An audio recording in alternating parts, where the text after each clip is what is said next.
Candidate के आगे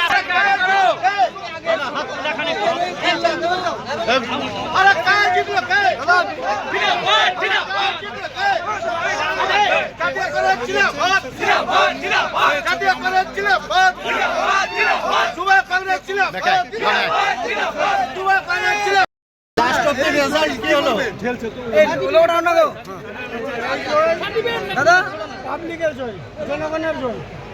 আমার কাছে জনগণ এভাবে 6 মাস আগে থেকে বলেছিল যে দাদা আপনি মানে প্রার্থী হন, উঠুন, আপনাকে আমরা ভোট দিব। সেই জনগণ 6 মাস আগে যেটা বলেছিল, ভোটের দিনও যা আমি চেহারা দেখেছিলাম ভোট দেওয়ার সময়, সেটা আমার 100% ভরসা ছিল যে পাবলিক যেটা বলেছিল সেটা পাবলিক ভোট দিয়েছে। আমি এই জন্য জনগণকে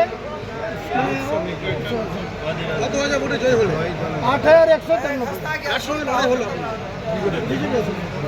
প্রথম দিকে তো বিজেপি এগিয়েছিল, কতটা আশাবাদী ছিলেন জয় ব্যাপারে আপনি? আমার মানে 100% আশাবাদী ছিলাম যে 2-3টা অঞ্চল ওরা বেশি সব দিনই থাকে। তারপরে আমরা ওকে